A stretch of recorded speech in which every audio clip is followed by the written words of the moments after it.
Okay, I know. It's been a long time since I've uploaded a video. I've been busy. I've got a few videos coming down the pipeline, including a breakdown of the most recent World Championships and some of my favorite races from that week, and a few gaming videos. And then when Commonwealth Games come around, we're going to be talking about that. So I'm hoping for weekly uploads, but we'll see how that goes. In early June, I had the opportunity and the pleasure to visit the Sandpipers of Nevada out in Las Vegas. Not only was it a really cool and unique thing that I got to do, but it was a chance to learn from a team that had become known across the country because of their successes. Earlier this week, I got to sit down with assistant head coach Michael Kinross and talk about some of the team's accomplishments, as well as learn from him on a coaching level. Thank you to both Coach Kinross and the rest of the Sandpipers team for having me and allowing me to learn more about a sport that I love.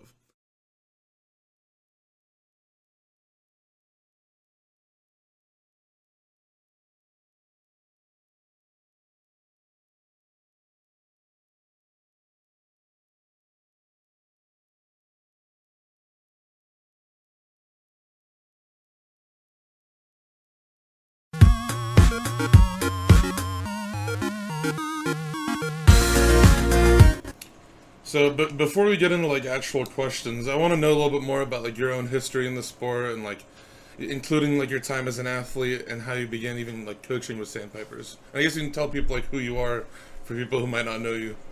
Sure. My name is Michael Kinross. I've been coaching with the Sandpipers for 6 years now. I started in fall of 2016. Um, I started competitively swimming when I was 9. I grew up in the Chicago suburbs. I was born in Crystal Lake, Illinois. Started just kind of like most people doing the summer swim lessons, and then we ended up maxing out swim lessons and ended up joining a YMCA team in my area, and then that turned into a summer league and turned into a full USA swim club, and kind of went through the ladder of competitive swimming as a kid. Well, what's kind of funny though is I didn't put my head underwater until I was 7 years old. I was terrified of going underwater, and once I finally got over that, went through the swim lessons I guess pretty quickly, and started swimming when I was 9 competitively. Um, Ended up swimming all the way through college. I went to Eastern Michigan University and graduated from there, swimming all 4 years, and got into coaching full time pretty much right after that. Nice. I started swimming pretty late. I didn't do year round swimming until I was 15. Oh yeah, that's really late. I, but I I thought I was late at 9. but I learned I was learning how to swim with Santa Clara Swim Club when I was younger, but I didn't start full year round swimming until I was in high school. Hmm. So with I understand if your information on it is limited since you've been with the team since 2016, but since the team's been around since 1968, is there anything you can tell us about the history of the team? Any cool or fun facts about the team in the long time that's been around? Yeah, I can try. To be honest with you, pre-Coach Ron, which I believe is like 1994, give Hmm. or take. Yeah. I don't know really anything about this team. It's still kind of amazing to me that it existed because of how little I know, or at least that I've learned. I'm sure there's some stuff to learn out there. I mean, if you think of the history of Las Vegas, those 54 taking you back into like the 60s and 70s, there really wasn't too much going on out here. So this had to be one of the earliest swim teams. I don't really know too much about where they were located or where they were swimming out of. I definitely should ask Ron and Chris a little bit more about that. When Ron took over coming out of college in the mid 90s, the team fluctuated from as little as 10 kids to as many as 40. We were by no means anybody in the area. There was 2 other clubs that really kind of dominated swimming, and we were just one of the small teams that was just fighting for lane space. I know at one point we were swimming out of UNLV. Then we were over at the Municipal Pool, which is downtown Las Vegas, and we were trying to get water wherever we could. At one point, when Coach Chris first joined the team, they were swimming at some community pool, and he was making lane lines out of milk jugs and rope to string them together. So we were doing whatever we could to find water. And early 2000s, we with the expansion of the city, moving more west towards Red Rock and the mountains. There's a couple different facilities built that we were able to get in and get a little bit more space and a little bit more priority, and that's where the team really started to grow. And it grew steadily from there, and the team's achievements and um, range really started to grow in those mid 2000s and into 2010, where we really started to kind of become the team that we're known as now. But really, it was a very small team from the beginning. It's just slowly with Ron and Chris at the helm, just progressed. It had its ups and downs, but always moving forward into where we are now. Nice. That kind of leads me into a couple of general questions, like just kind of quick fire questions. So you mentioned getting more pool space and like being various locations. How many locations do you guys practice at right now? We really don't like. I think when people hear locations, they think of teams having like separate sites where there's each site has their own head coach and Mhm. each site has a little bit of its own vibe, and then they all come together at swim meets. I mean, we in that definition we have two sites. We have our main site swimming in the western suburbs of Las Vegas, and then we have a YMCA at Centennial Hills that's really developmental. Um, and once those kids are ready, we move them out into our main site. That site only has about 50 kids. We do swim out of like 5 or 6, depending on how you count Yeah. facilities. But I would say we're really just we're like 1.5 sites. We got Okay. almost everybody at the main site, and then we have the YMCA up north, which really kind of accommodates those northwest suburbs, Centennial Hills of Las Vegas. That's just blowing up right now. So we try to accommodate them. Do you have an estimate on the current roster size of the whole team? We fluctuate, give or take, right around like 475, 480. We're just pushing that 500 number right now. Almost there. Yeah, we've been that big before, Mhm. but when different facilities shutting down for maintenance and different stuff, we end up losing a lot of our population. Then obviously COVID was really hard on us too. But right now we're back up to just under 500. Okay. So with that size of a team, can you walk me through the levels from like your like pre-com group all the way up to when I visited you, I got to see what I assume is probably your highest level group. Yeah, you observed two of our high level groups Yeah. there back in May. But starting from the low in the beginning, we are a standard USA swim team as far as having as young as 5 years old on the team. We don't have a true lessons program. We have a like introduction to swim team that we call stroke school. Mhm. And that is like our lowest level. You have to be able to swim a 25 freestyle and 25 backstroke at any age to be able to join those groups. And those stroke schools, which are a little bit pre-competitive, they do our and will compete in our inter squad meets and our Sandpiper only developmental meets. But those feed into like our true swim team, where we've divided up our age group program, so mainly 14 and under, 8th grade and younger, into 3 different training groups, which are currently named like a white group, a yellow group, and a blue slash top age group team. And those are divided up loosely by grades. So it's like the 2nd grade and under, 2nd to 5th grade, and then the middle school tier. Those are really our 3 main training levels. And within those training levels, we have them split up by ability. We have kids that are more developmental, kids that are working their way from developmental, and then we have what are a little bit more performance based 14 and under groups. So each of those 3 level grade level based training groups have 3 different skills within them, 3 different ability. I mean, Okay. That's pretty cool. You got a lot of different levels there, a lot of different opportunities for kids with different skill sets or different levels of ability in the water. yeah, we're really looking to give every kid a place to try to swim and grow and develop and have a place for every type of swimmer, For especially in that 14 and under. for you as a coach, is there any particular sets or drills that you enjoy coaching the most, or that you've seen the most success in coaching?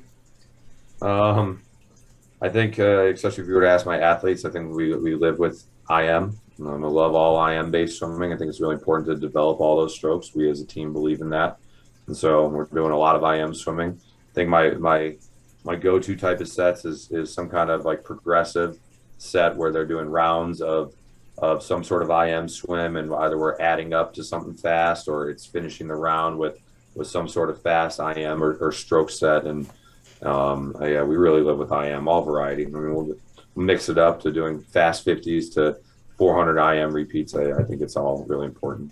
400 I'm pretty sure everybody loves doing the 400 IM repeats. I'm sure there's no complaints there. Yeah, no, never. The kids love it. How so how often do you guys practice? Because I know you've got some long course facilities and some short course facilities. You got facilities that can convert into short course and long course. How often do you guys practice throughout the year, especially during long course season and in the fall and winter and short course season? How often do you practice between long course and short course? Our senior training groups are swimming long course in some shape or form in the mornings, almost year round. In the fall, we'll go away from the long course a little bit, just to purely focus on short course. But our senior groups are seeing long course in some shape or form, a couple times a week in the mornings, and then in the summertime, we're able to get our younger groups. We try to get our younger groups one performance level ones, one long course workout a week, but it's not a ton. We do have some facilities that are willing to work with it, but it's still very hard to come by. So, sort of bouncing off of that question, do you have any like advice or general ideas you can give to coaches who maybe don't have access to short course? I almost said short course pool to long course pools. My bad. No, you're To fine. long course pools, because I know especially in the area that I'm in the Bay Area, there's a severe lack of ability to just swim long course.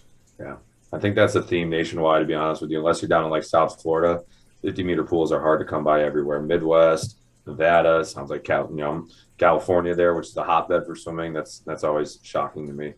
Um, it obviously is beneficial to be able to train long course, but I don't think it's 100% necessary. I don't think just because you can't train long course, that doesn't mean you can't be really competitive and really successful long course. There's tons of clubs and teams that, they show up to Olympic trials, nationals, zones, sectionals, whatever that meet is, and never get to train long course. They do their warm up and then they go and kick people's butts. So I think the important part is when you're preparing for long course, you're the aerobic base has to be there. So you got to have a little bit of work and volume behind you to have the swimmers to be able to have the confidence and physical ability to be able to finish those races long course. I think something to take into consideration is when you're swimming long course, you're almost swimming like 2.5 times as many strokes versus like 25 yards. So you're losing your wall. So you got to be able to hold your stroke and hold your rhythm to be able to finish those races, especially when we start talking about 200 or longer long course. I've always said if you want to be good at the 100 in short course, you got to be good at the 200 in long course. You want to be good at the 100 in long course, you got to be good at the 200 in short course, and just Yeah, got to be able to master those longer races to be good at the shorter ones. I think that's a really age-old kind of Yeah. rule of thumb that I truly still believe holds up. The GOAT Michael Phelps was on air last year on NBC talking about that's the only way he was raised was if I want to be good at the 200, I got to be trained the 400, and if I want to be good at 400, I got to train the 1,000 and 800. So So you don't finish the 200 IM in a 30.0. I wasn't going to allude to what he was referencing in the context there, but yep, that's the exact moment. So sort of getting into Olympic trials and some more questions about stuff internationally. How has the team handled that? Almost, I'm not sure how well the team's known outside of the country, but I imagine most coaches across the country now know the name Sandpipers. How has the team? Has it changed anything? Has it been an adjustment period for the team and for both coaches and the athletes? Um, a little bit. I think. I mean, for our national group and those athletes that performed at that level and earned those spots in the Olympic Games and World Championships, their lives are definitely a lot different than they were, going to local meets and having people looking for autographs. And I know Ron's getting blown up all the time for people wanting to just hear what we're doing and come on deck and learn more from him. So I definitely think they're under the microscope a lot more. And sure, on social media, those girls are getting a lot more attention.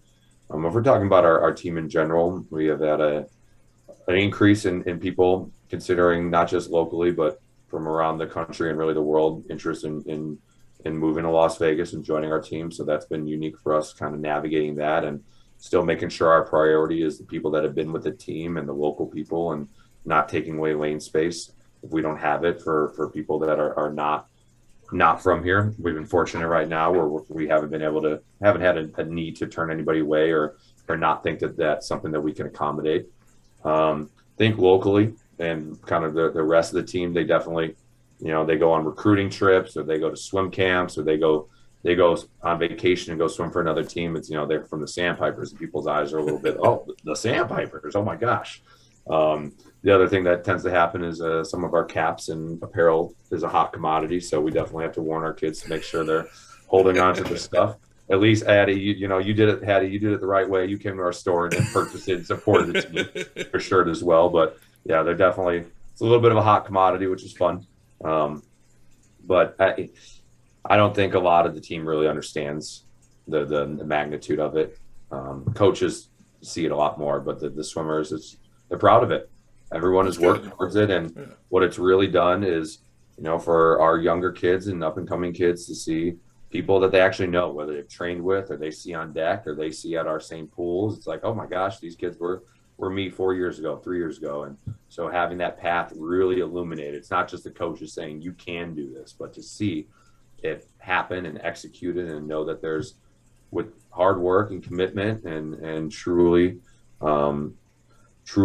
embracing what it means to be a Sandpiper, that it is possible. So I think that's been both internal and external, that's been the biggest impact. Sounds like it's been definitely a net positive for the team then. Oh yeah. I mean, I don't see how it could be, right? I mean, honestly, just speaking from my own experience, I was coming into Vegas just to visit my uncle. And he's like, oh, we've got a pool down the street. So I woke up at 5 a.m., I went down to swim, and I walk in and I just see a bunch of people with Sandpipers caps. I'm like, oh, that's pretty cool. It was definitely one of the coolest things I've ever gotten to do as a coach and as a swimmer, to be able to come in and learn from you guys and learn from what you guys have been doing. So I got to thank you for that again. It was a fantastic opportunity. You asked great questions. Let me put you on the spot in your own interview here, if you don't mind.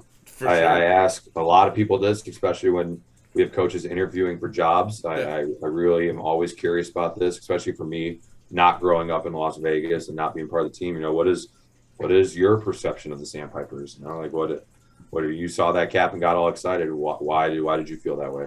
For me, it was just, I saw it as an opportunity to learn more about the sport. I've always been excited whenever I've seen people who maybe are, I guess, quote unquote, idolized. Like, I've never had a problem with walking up to say, I walked up to Nathan Adrian at a swim meet and just asked him if I could interview him.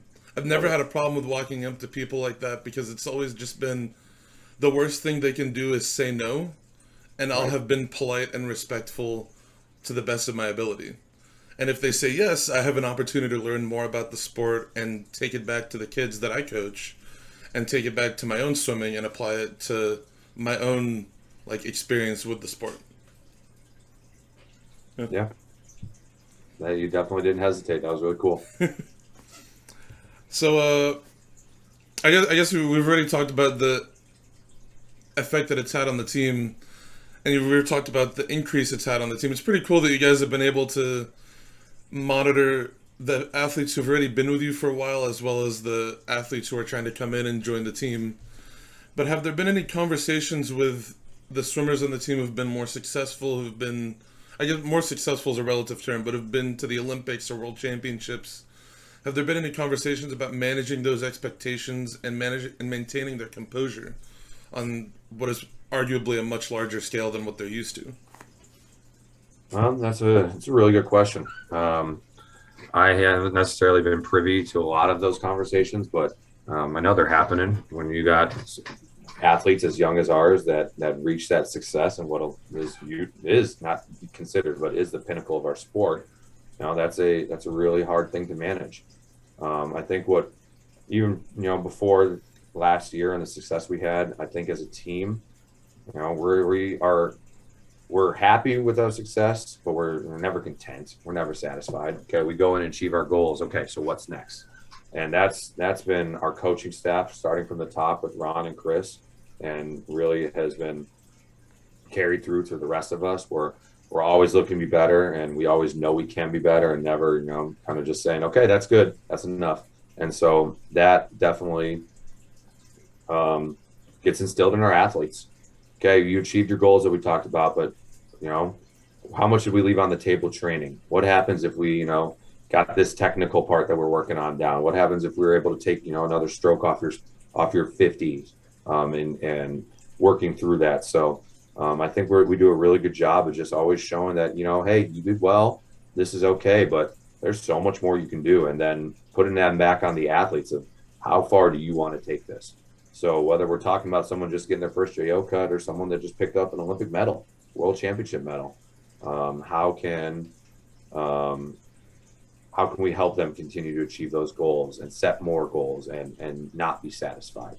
So I think those conversations are happening with those athletes, and we make sure we let them enjoy their success. Take their vacations, let them know that what they did was this was really special. But okay, what's more special? Making those teams again, getting more medals, world records, relays, all of that. So there's always more to be desired, and I don't think our, especially the athletes we're talking about, they're damn proud of being able to represent their country and wear the flag cap and be part of the Team USA. So I see them, just that hunger and that ability to be part of that team is a motivation for them to keep going, for sure.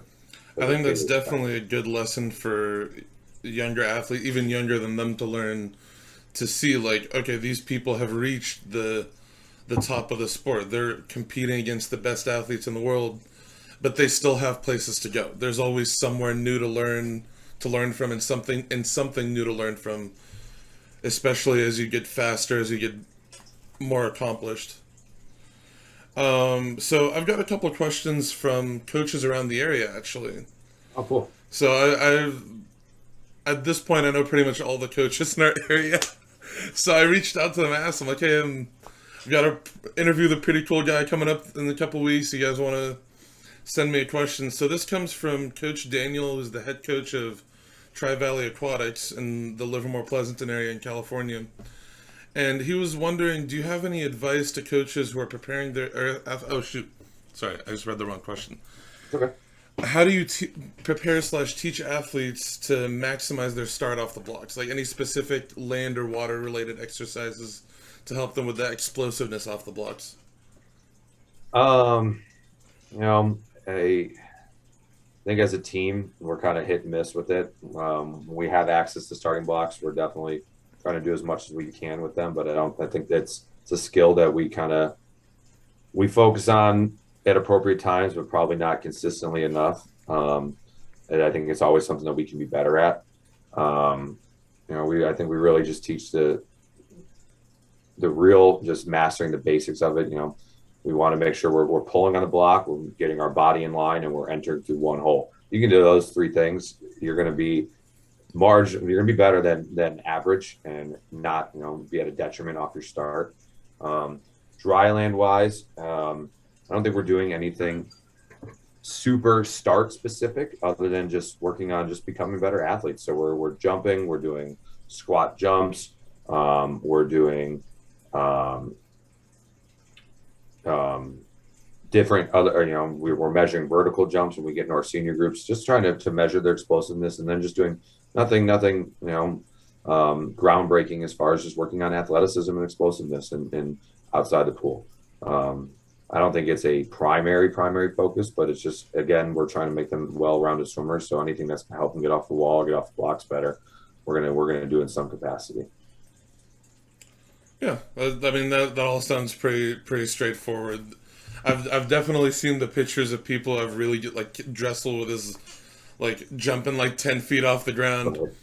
So I definitely think there's a good correspondence between, if you can jump really far off the ground, you can jump really far off the blocks. No, you could definitely train and help people's explosiveness, but someone like Dressel probably had a crazy vertical jump even as a kid. It's tapping into that. So a lot of that is just who the athletes are, and the ones that can do it, you can help, and the ones that can't, you can try to make them a little bit better at it. When I do diving progression with my younger kids, they love it, because the first thing that I do with them is I have them stand on the blocks with their toes over the edge and just jump as far as they can. Sure. They're every time they're like, "Are we getting a cannonball?" Right? Yeah. So I've got one more. Sorry, go ahead if you're gonna say something. Nope. Okay. I've got one more question from a local coach. This comes from Lisa White, who's one of the head coaches for the Livermore Aqua Cowboys. That's a great team name. I know. My little brother swims with them. Nice. Yeah. So she's wondering if you've got any specific drills or specific pieces of advice that you give to your younger swimmers. specifically like 10 and unders around that age range, like generally like on any strokes or any drills, just any piece of advice that you'd be willing to give on just that general age group. For a 10 and under age group. Yeah. Well, as a senior coach, and I think all senior coaches can relate to this. No, it's not the fault of our age group coaches, but the most very basic things when we feel like we're having to address and correct those, that's always a little bit of a point of frustration because that means we're not working on those higher end skills and getting them really progressing. So the things that comes to mind immediately is streamline. That is just something that cannot be emphasized enough. If I can get a group of 20 kids coming into me every year that actually truly have a good streamline and do it 200 times a practice, pushing off every single wall, that's going to make my life and job a lot easier. So if we can get kids doing that all the time, that's the most important thing. So developmental coaches, getting them to push off the wall in a really good, powerful triangle position in a streamline and hold that line and then be able to kick from that. That's going to be, we can go from there really quickly at all levels, 11, 12, 13, 14, older kids. That's the most important starting spot is that body line. I've got this game that I play with my group where I have them go into a streamlined position. Can't really do it with my headphones, but I have them go into a streamlined position before they're about to dive in, and then I just take their arms apart. And almost every single time, as soon as I tell them to get their arms tighter, I see their hands go like this, and they're just like... So I got one last question for you before we wrap things up. So this is just pretty general, straightforward question. What do you think currently, if anything specific that you can pinpoint, is the biggest strength of the Sandpipers team, and then what do you think is something that you guys can still improve on? I think the biggest strength is our commitment and our staff's leadership. And those two really go hand in hand. We have a really committed core staff, and people that join and start working for us usually are when they start getting into the a little bit higher level groups, they end up being here for some time. And the buy-in that happens from that staff is an effect of Ron and Chris's leadership. Having been here both for 25 plus years and seeing this team go through its ups and downs, our staff's commitment to that, and then what the beliefs and team philosophy that they've instilled of every swimmer has an opportunity through hard work and commitment and true loyalty to our coaches and to our program. That is what has allowed us to be successful and continue to sustain the successes from their leadership through that.